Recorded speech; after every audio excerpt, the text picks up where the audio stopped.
Welcome to Lynn Cullen Live. Talk radio without the static. Email your questions and comments to lynncullenshow@gmail.com. And now your host, Lynn Cullen. Hey, welcome to the show, and boy, am I glad I didn't do what I said I was going to do, which is not watch. I did watch. Yes.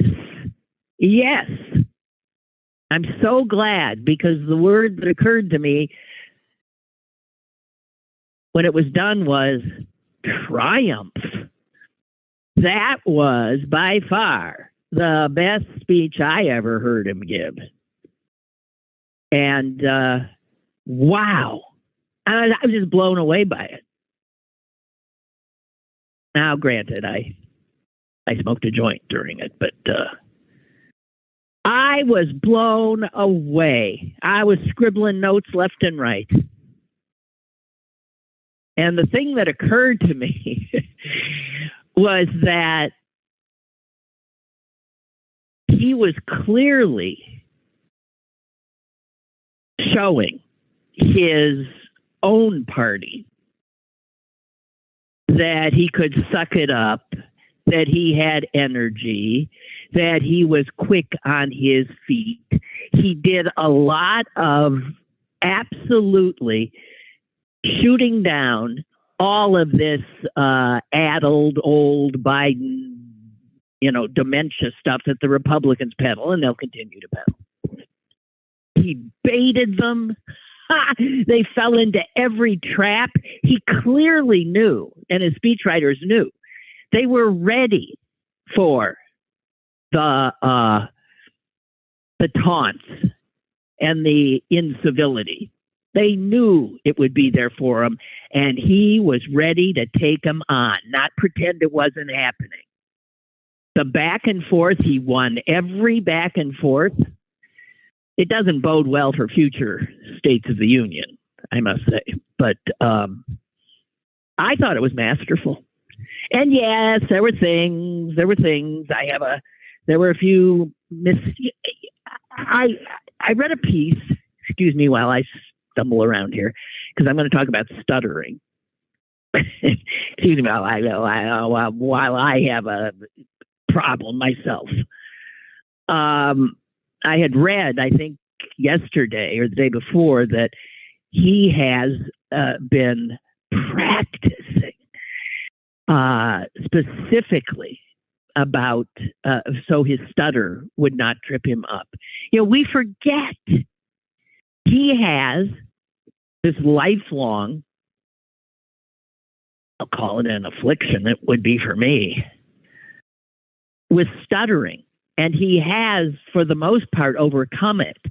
But when he seems to be grasping for a word, it's not because he doesn't know the word. It's because he's having the stuttering makes it difficult for him to form the word, to get it out. And to know that this old man, besides having the hardest job in the universe, and with all that it entails, spending time in the last few days trying to get his stutter really under control. He apparently does notations on his copy, and maybe even in the teleprompter, to take a breath. Take a breath there. It'll help. Knowing that a word coming up is potentially difficult for him. So being reminded of his stutter made me watch a little bit differently. I was more aware. Not that matters, because most people don't give a damn about any of it, and the way he actually presents is the only thing that is ultimately important. But mostly he presented very well.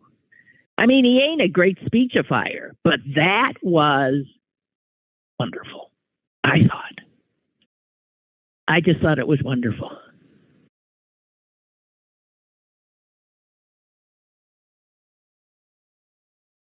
I mean, I okay. So I'll that said, let me see some of the notes. I have little doubt that yes, he wanted. This guy's running. That was a I'm running speech, and here's how I'm going to do it. And I wish somebody would explain to me how his approval ratings are so low. I really, really don't understand it.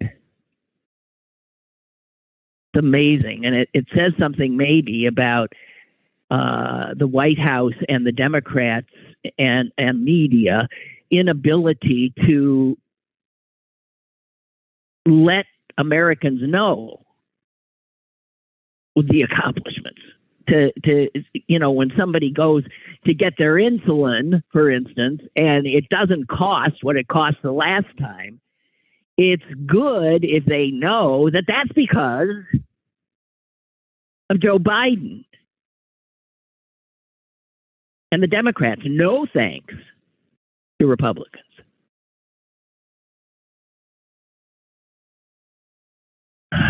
Wow.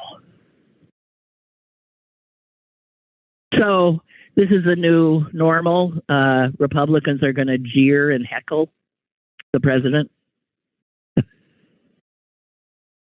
You know, it wasn't all that long ago that Joe Wilson, that was his name, right, shouted out, you lie to President Obama, which was startling because no one had ever done such a thing. And now it's not startling at all. And in fact, as I said quite clearly, this president, he planned for it. He was ready for it. He wanted to mix it up with him.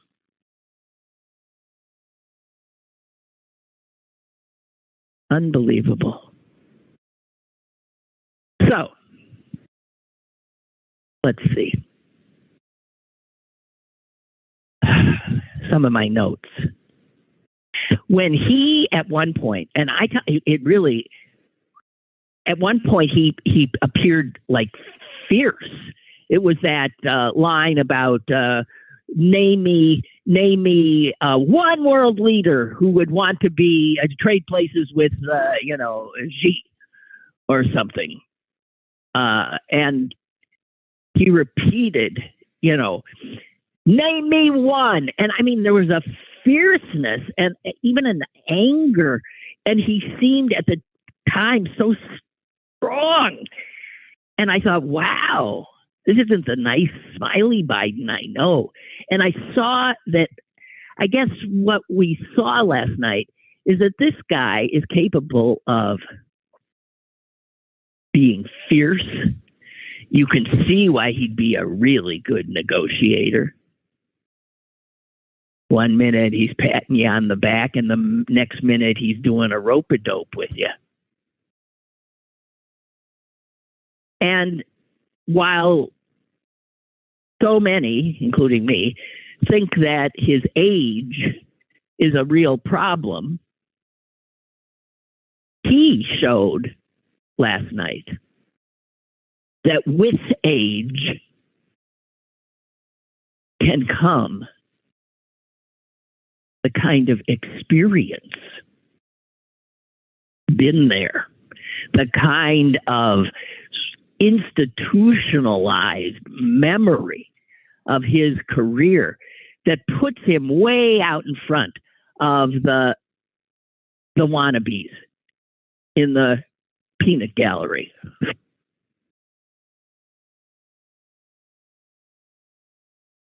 His age, been there, done that, experience.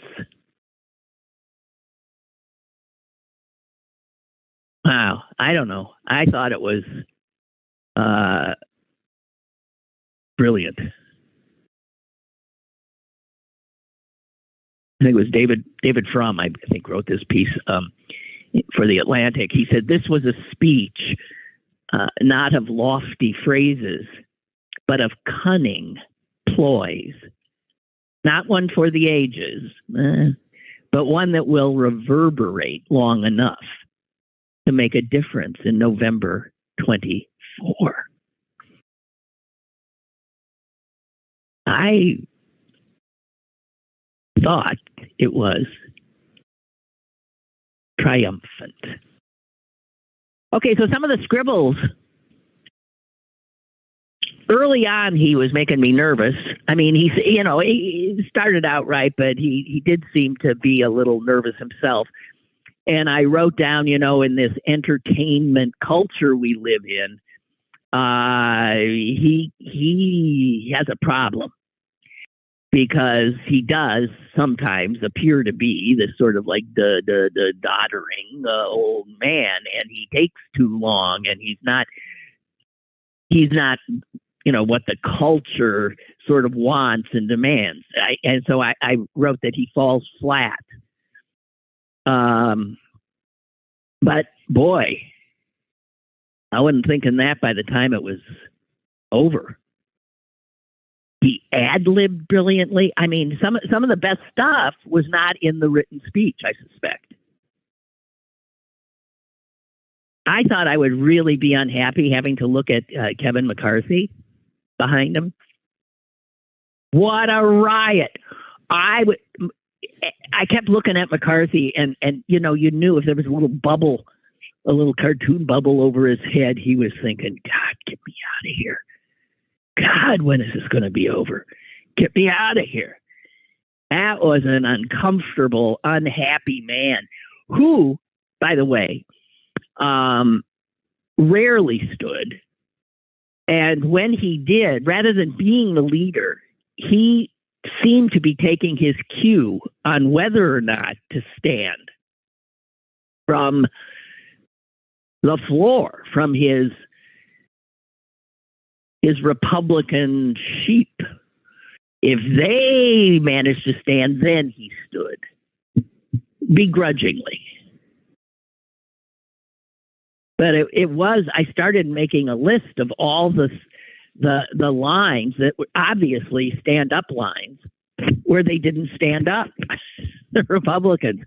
So, Biden talks about, we've created more jobs and creating jobs. And you expect, what's wrong with you? You don't stand and applaud for creating jobs? No, they didn't. He says unemployment, says Biden, is at a 50-year low. And the Republicans didn't stand for that, which makes them look like they don't like it. It's a bad look. It's a bad look.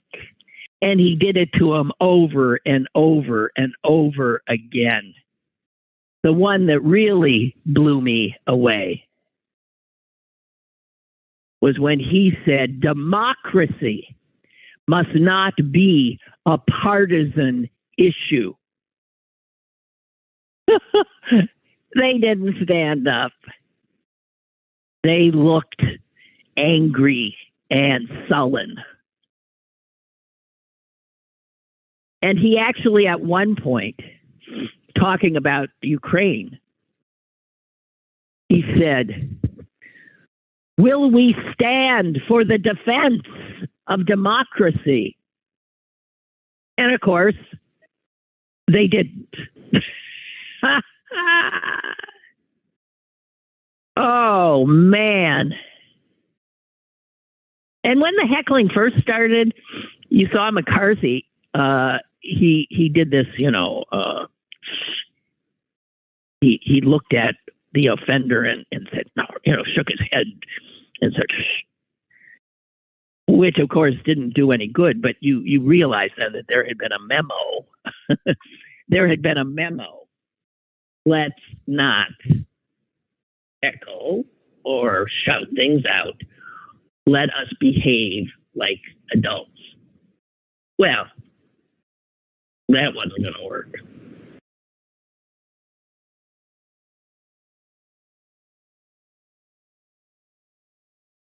And I have to say, I'll say this one thing. Marjorie Taylor Greene. What the hell? What did I write? She looked like she was dressed as a in an ermine. Dressed like a glammed up white ermine rocks. I mean, it wasn't what you wear to a state. I'm sorry, it's just not. It was as much. That's not what you wear to a State of the Union address as if she showed up in a bikini. What was that? But you realize that the people who want nothing more than to be on TV, on your screen, talked about, like Marjorie Taylor Greene, dress with mindfulness. And that's how she wanted to be seen. It was odd. Really odd. Speaking of odd, I didn't see it until this morning when I saw it on my Twitter feed. Sinema. I'm just talking about women's clothes now. I'm sorry. But Sinema was wearing, her wardrobe is so awful. I mean, consistently. I have never seen her wear anything that I would be caught dead in. But she looked like, I don't know what, like Big Bird's cousin. What the heck? It was this blinding yellow thing with like sleeves that poofed out. I mean, she would have taken up 2 seats. I pity the person who sat next to her. Did Mitt Romney sit next to her? I mean, he would have had to have crunched over in the corner, or he would have wrinkled her sleeve, which definitely got into his airspace, it would seem. Anyway, I know these things aren't important, but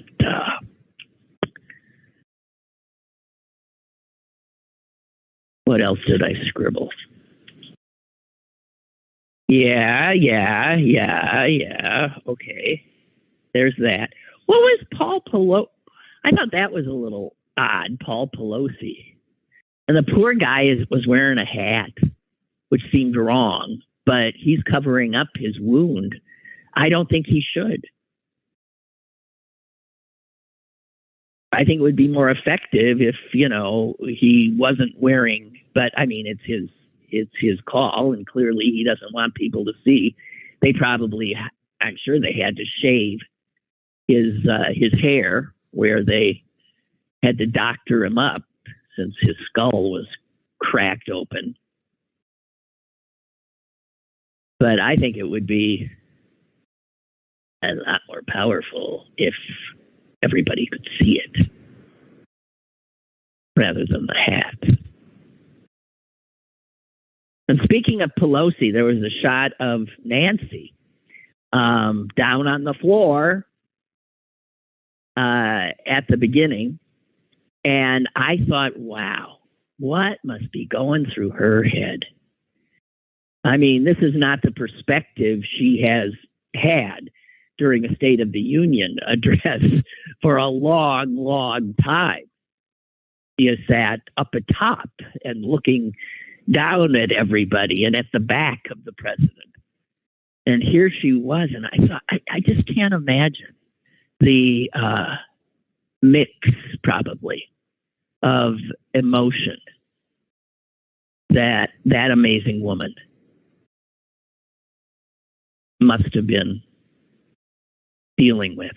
Although, I mean, I think of her, having watched that documentary about her, that her daughter shot, she is probably one of the most, I'm guessing, emotionally healthy people.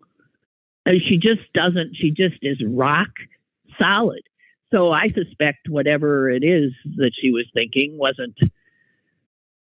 probably rather matter of fact.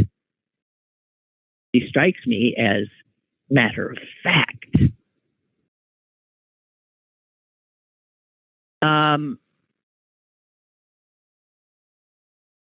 What else did I'm sorry, my scribbles. I have little scribbles all over the place on papers. I don't know. I just so glad I watched because I had not been intending to, as you know, past my bedtime. But really well done. Incredibly well done. And I'm assuming, I'm assuming that that was the feeling. Because as soon as it was done, I did go to bed. And I watched it on, I had been watching PBS. So, very sort of, I couldn't bear to hear the, MSNBC and those others blathering on about what we were about to see. And I'm sorry, I'm blathering now. Oh, the one here, I found another one of my scribbles. The one thing that somebody yelled out, and I don't know who that was because it was so outrageous. When Biden brought up fentanyl, somebody yelled out, I think this is what I have, "You're causing it," or "You caused it." And I thought, what the hell? And on that one, Biden didn't engage. It was so outrageous. Yeah, Joe Biden caused the fentanyl scourge. Man. Unbelievable. Now, I didn't see anything about these two things that I also noted in what I've read today, and I'm glad I didn't, but I'm sure over on Fox News, they're making much of it. I did note 2 times when Biden said something that was like, where you cringed, that because he got it wrong. And then when I look at this now, I'm hoping that maybe I didn't hear right. But when he was introducing like important people there at the beginning, he mentioned Schumer, the majority leader of the Senate.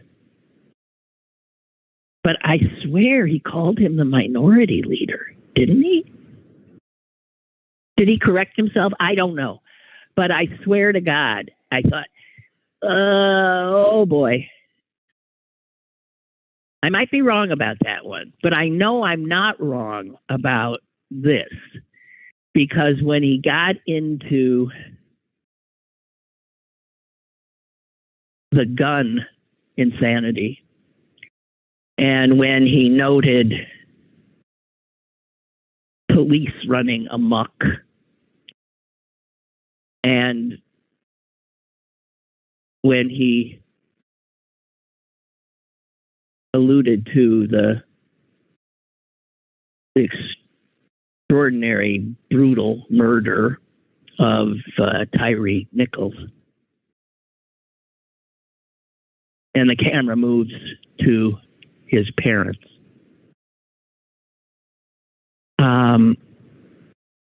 I swear he said, maybe ad-libbed,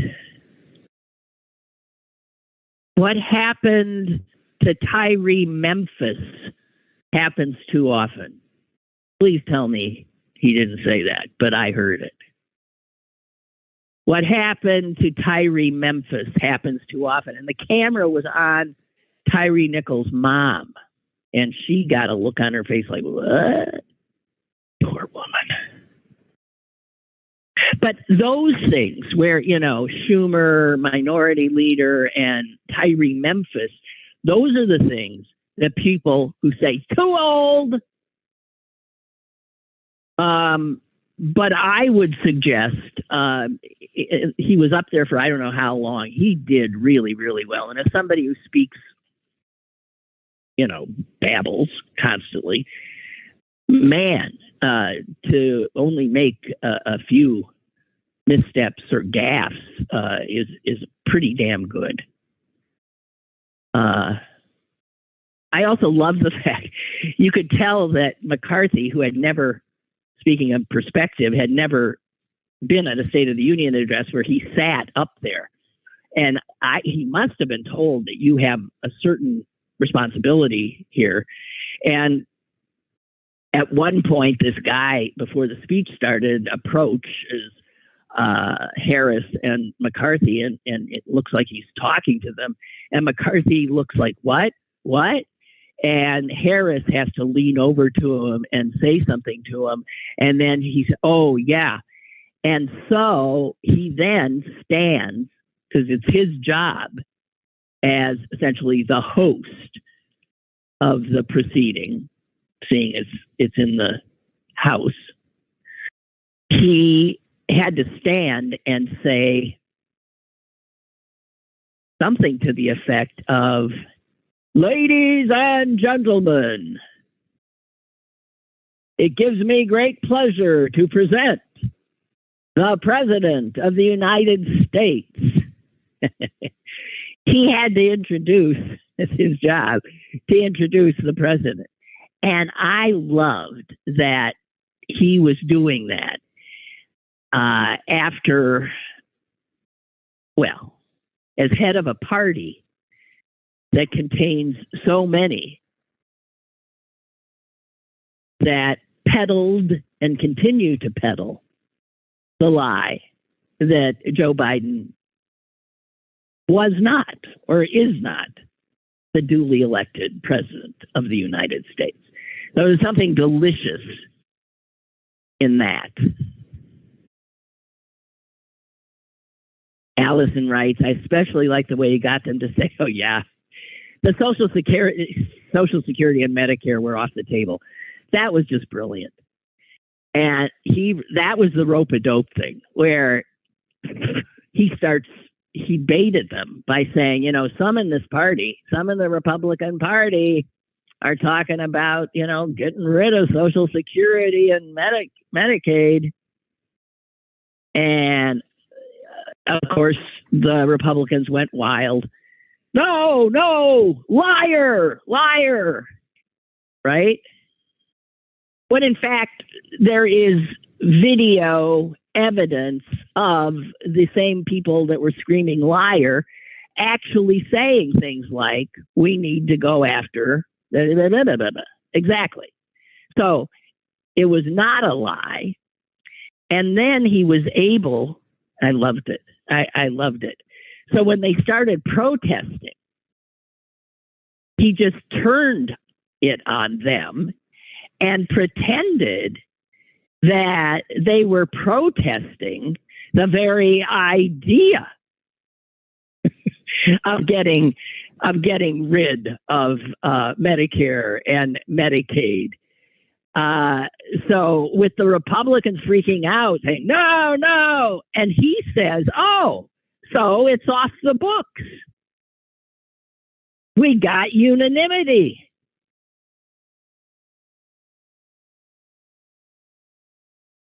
He played him. The senile old man played him.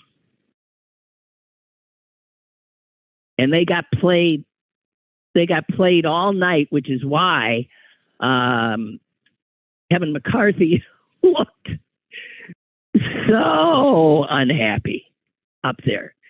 So unhappy, as well he should. Let me finish with Allison's email, and then we have a caller. Okay. And Allison says it was also brilliant how he He talked about how the Republicans didn't vote for all these incredible infrastructure projects, but that he will gladly fund other projects for them. And he talked about them, even though they don't vote for it, they always show up for the ribbon cutting, or like, I'll see you at the ribbon cutting, whatever. Brilliant.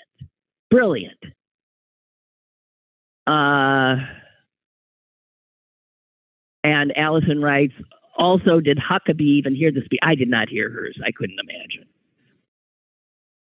It was just one, culture warrior crap, claptrap after another, right? Talking about woke Democrats. She talked about normal, she meant the Republicans, and crazies, those are the Democrats. Her whole response was doom and gloom. Yeah, that's what it is. And that's not Joe's. He's forward-looking, hopeful. And I would think that plays a lot better. Ronald Reagan knew that.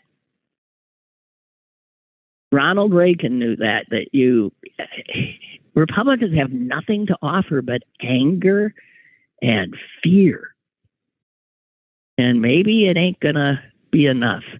And Allison wanted to know, that the Democrats, of course, won all three state house districts here yesterday, and now control, by a razor-thin majority of one, the House of Representatives in Harrisburg, which is great. Okay, we've got a caller. Hi. Hi. Hey, I kind of agree with Michael Still that was on the other day. He said they had to do away with those State of the Unions. Yeah. I haven't watched them in years. It's like this.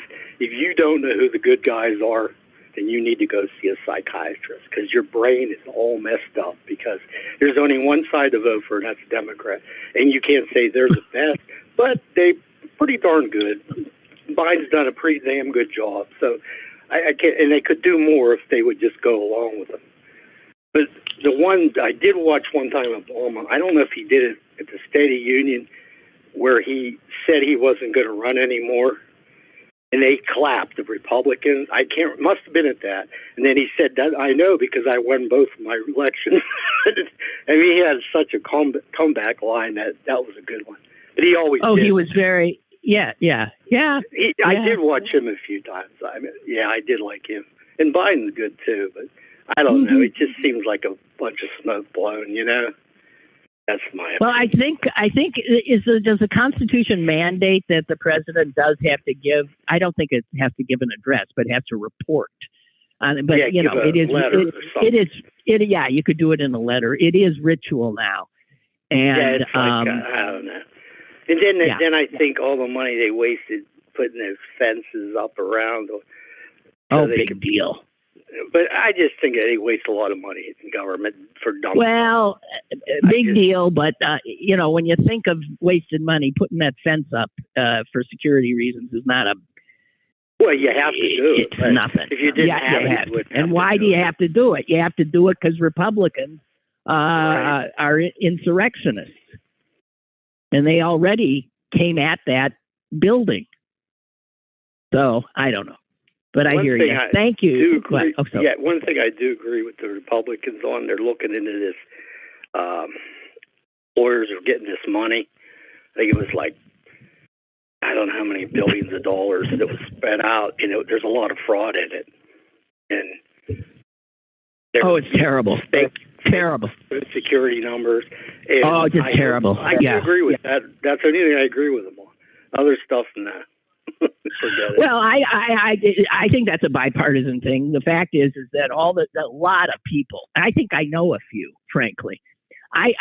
When they were handing out that PPP, during the pandemic, I remember hearing from people who said, that they got, small business people, they got a whole bunch. And I remember in a few instances thinking, what the hell do you need that for? I mean, it was like, and then when I would talk to struggling people, small business people who maybe it was just them, and maybe like they're a massage therapist or they're this or they own a little gym.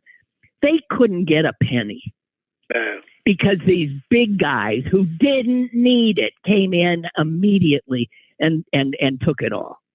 I'd like to get all those people who have money that, and apparently we're never going to know. Most of them got away with it. It's just, oh God, the biggest grifter of all time. You could bet Trump Properties got it. You can bet. Yep. All right. Hey, thanks for the call. Okay, Appreciate thank it. you. Okay, bye-bye. Milt writes, this is the first State of the Union I recall when the president didn't acknowledge the Supreme Court. I hadn't noted that. You're right. For that matter, who from the court was there? I didn't see a cutaway ever of the court. Which of the jerks were there? Or was it just the Democrats? I don't know. He didn't acknowledge the court. Whoa. I like it. They deserve no acknowledgement. I did see him talking to two former justices who were there for some reason. Was it Stephen Breyer and Anthony Kennedy? Also, some of the lines that Milton obviously liked.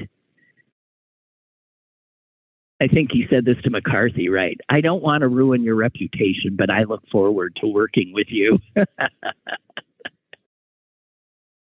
Yeah, exactly. To which, of course, McCarthy had to laugh. And it's been reported that Mitt Romney collared George Santos and literally told him, you don't belong here. And I think a few other things, called him shameless. Couldn't believe that he had positioned himself. My understanding, and again, I don't know, this is something I've read today, that he even tried to get close to being able to shake the president's hand. What is with that psychopath? And Romney called him a sick puppy, which is true. Yeah, Milton says, man, yeah, he jammed the GOP on Social Security. And another, good, just hit to the gut. I'll see you at the groundbreaking for all the infrastructure projects. I mean, it's brilliant that they vote against and then they show up to take credit. And this is where Democrats fall short. They don't get credit for the stuff they do for people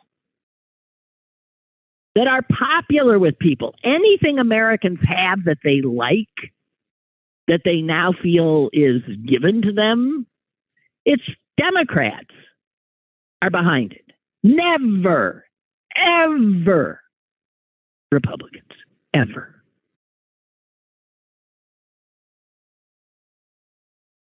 And Biden said many times during the speech, as Milton reminds us, finish the job.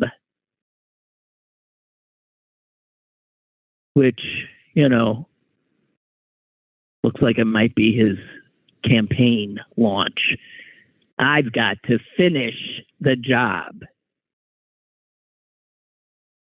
And Milton says, been listening and following Joe Biden since he was head of the Senate Judiciary Committee. Oh, yeah. This was the best speech of his entire career. It was, whoa. Wasn't expecting that. Wasn't expecting that. And the other thing he did that was so smart was he, and this is where, Democrats are accused of not caring about, blue collar workers, which is bull. But he talked a lot about the forgotten Americans, right? And he talked about what actually, I mean, if you look at it, it's the kind of stuff that Trump would always talk. Oh, you poor folks who've been forgotten. You know, your job shipped overseas. Blah blah blah. Well, Biden just picked that up and went with it. How many times did he say "Buy American"? And every time he said "Buy American," he prefaced it with, "Some people don't like me saying this." And the people who don't like it are the so-called free traders, right? The folks behind NAFTA, corporate America. But it was, so someone said this. Unlike Trump, though, when Biden was talking to the forgotten people, he doesn't get negative. He gives them a hopeful message, talks about building things, building bridges, building stuff, building infrastructure, bringing it all back home, producing that the pandemic showed us. My God, the reason the supply chain went south is because we rely on foreign labor. And that's got to stop, just in terms of our own national security and our economic security. So he took that, and instead of trying to make people feel angry and left out, he offered them hope, which is typical Biden. So he went into that thing. I'm announcing new standards to require all construction materials used in federal infrastructure projects to be made in America. American-made lumber, glass, drywall, fiber optic cables. And on my watch, American roads and bridges and highways will be made with American products. Well, I gotta tell you, that kind of thing could well resonate with the very people who have been taught that Democrats are somehow crazies and the enemy. Because all Republicans have is the culture war. That's all they've got. And it's powerful. Believe me, it's powerful. Milton has told me that there were 5 justices attending.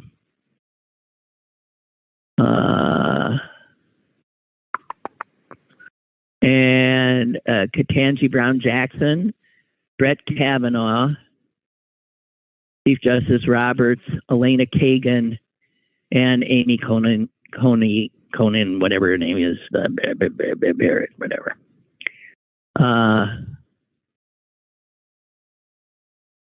Okay.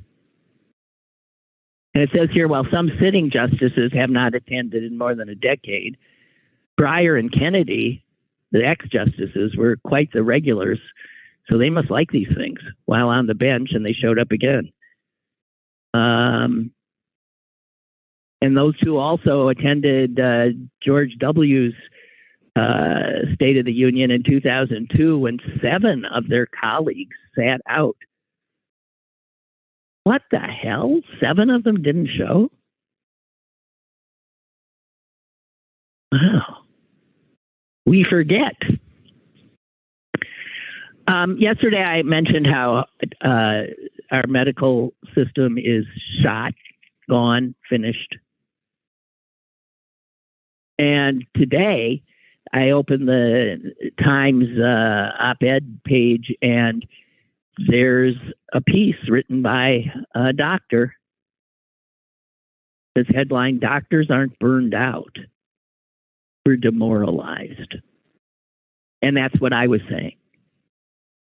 There's no way you can be around doctors, see doctors, and not feel the depression that they're in. This doctor, a guy named Eric Reinhardt, who wrote this, says that it's actually a syndrome called demoralization syndrome. And he says, and when somebody has demoralization syndrome, it's characterized by a sense of helplessness and a loss of purpose. And he says that is exactly what he sees in healthcare providers working in the current system.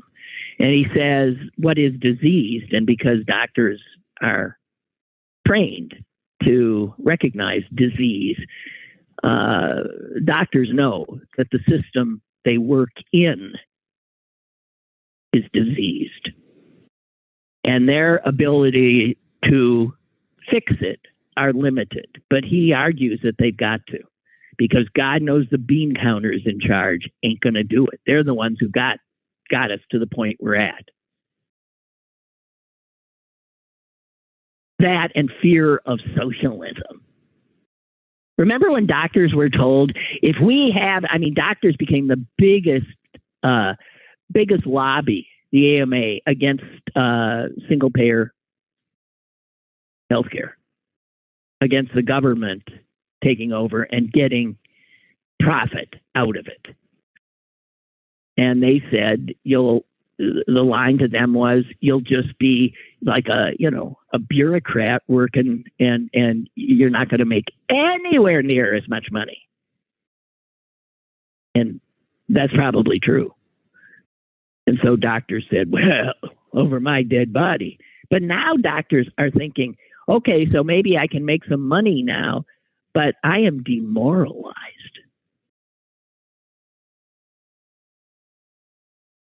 And these are this guy goes into some frightening realities here. In 2021, they figure that close to 117,000 physicians quit. Now, a lot of that was pandemic related, but they said, I'm out of here. 117,000. And they ain't coming back. The fact is in that same period, only 40,000 joined the workforce, the medical workforce. 117,000 out, only 40,000 in, and 1 in 5 doctors now say that they will be leaving practice in the near future. So guys, we already have a shortage. It'll be much, much, much worse.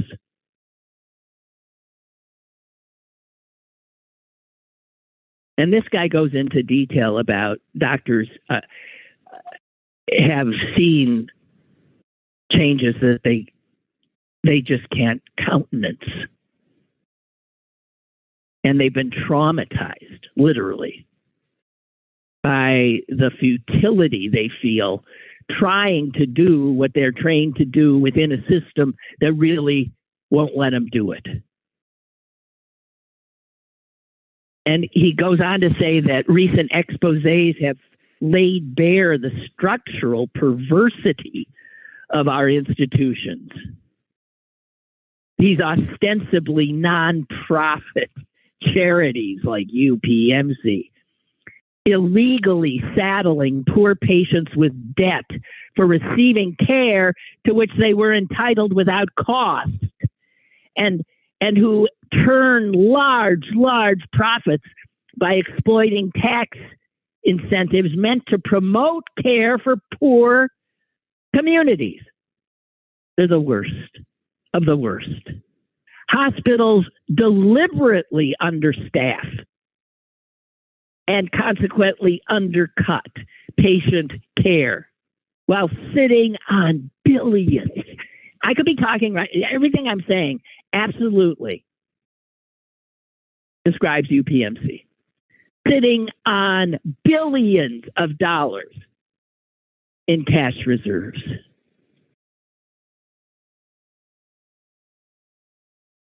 It's a money-making machine. It is not health care.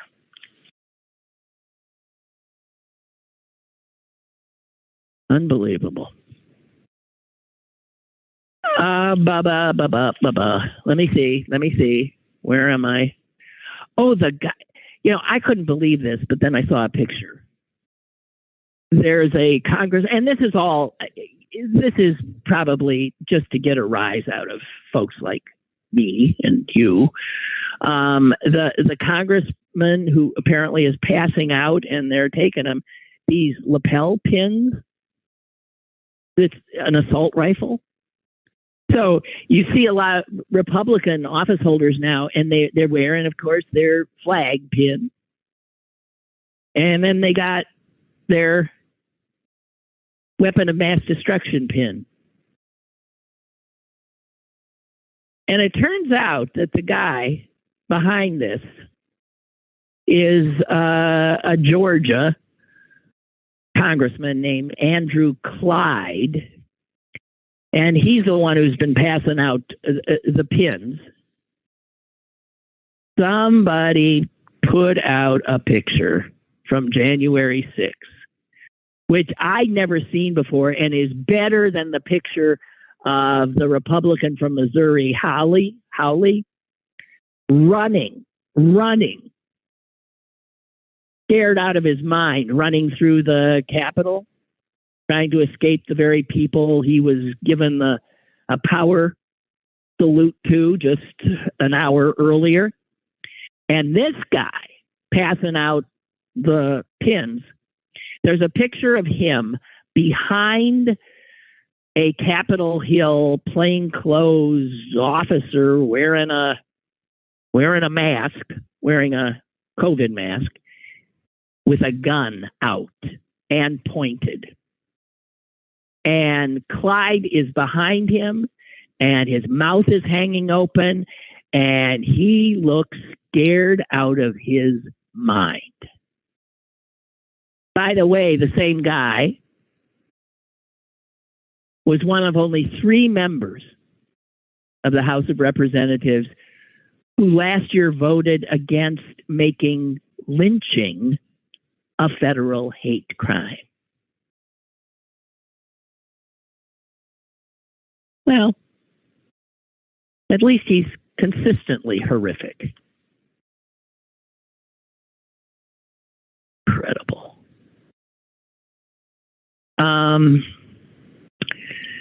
Man, there was an obit the other day, and I don't have it? You gotta be kidding me. I don't have it?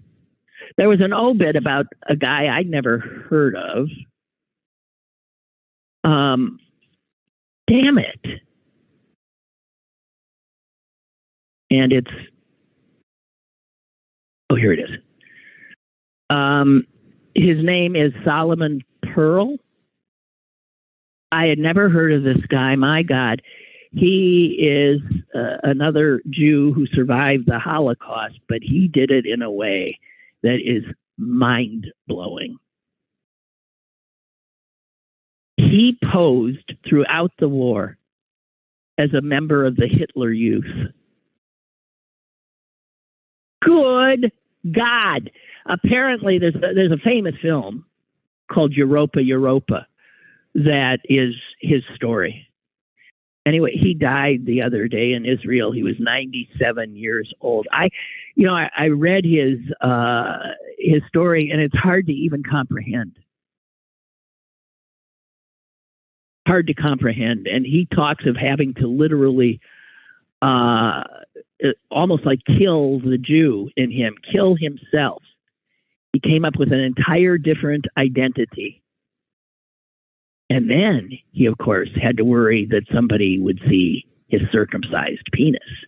That would have been the end. And he was a kid in Germany living a wonderful life, his family, and then all of a sudden he got expelled from his school. because he was a Jew. And then his father's shoe store was attacked. The synagogue was attacked.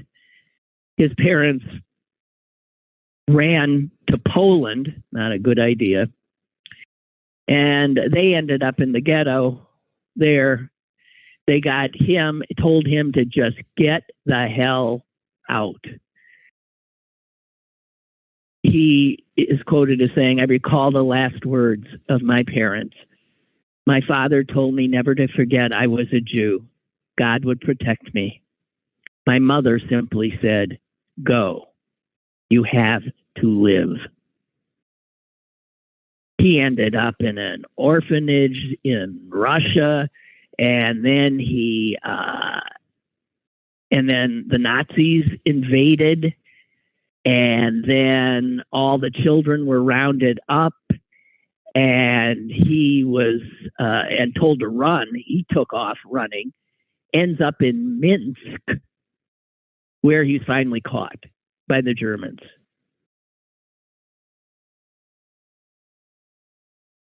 And a German soldier said, "Are you a Jew?"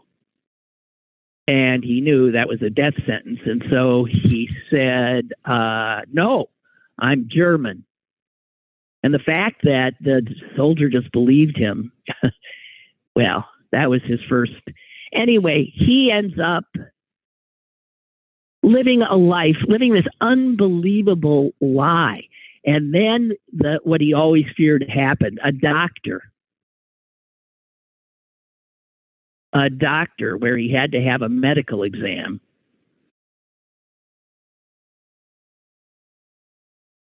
And the doctor attempted to rape him, actually. And in the end, the doctor didn't turn him in. And he said to the kid, "No, there is also a different kind of German." And Pearl said, "Yeah, he didn't inform on me, so I wouldn't inform on him that he was a homosexual. So I knew his secret, and he knew mine. And after that incident, he took care of me until he was killed."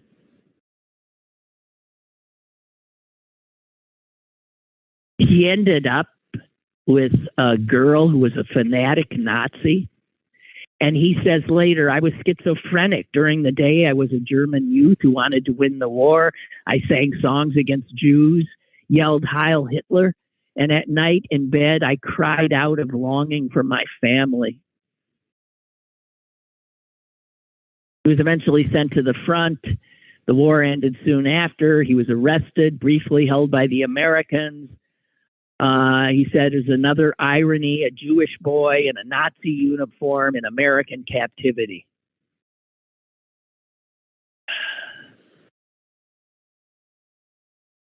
All his family died in the Holocaust. Wow.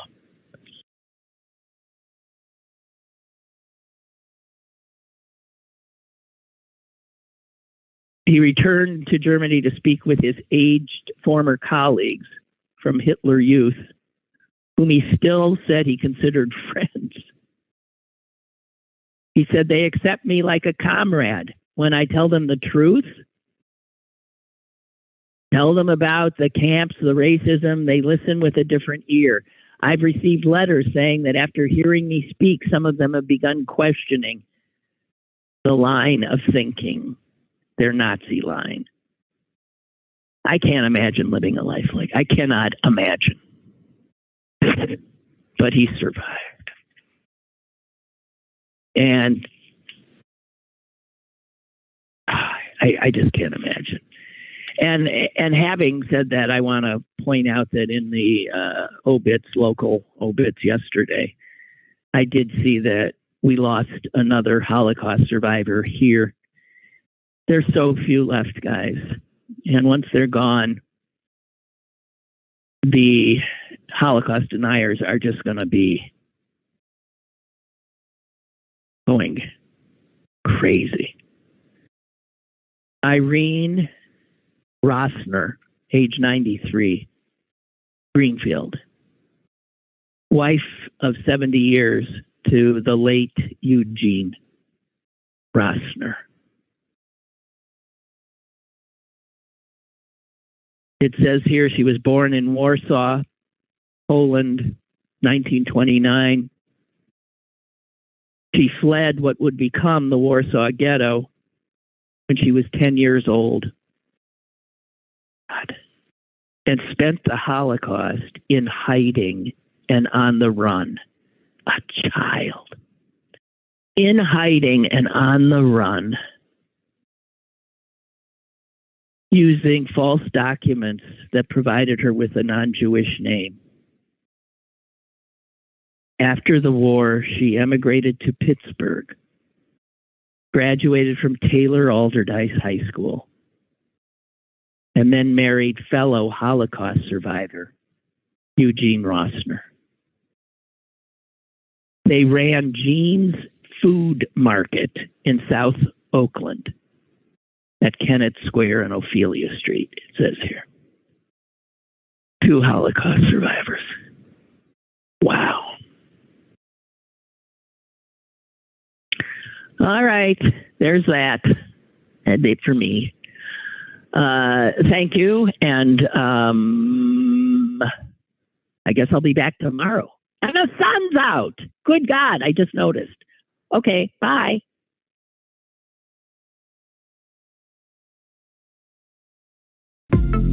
Lynn Cullen Live, Monday through Thursday from 10 a.m. to 11 a.m. and archived at pghcitypaper.com. The opinions expressed on Lynn Cullen Live are those of the host and do not necessarily reflect the viewpoints of Pittsburgh City Paper or its advertisers.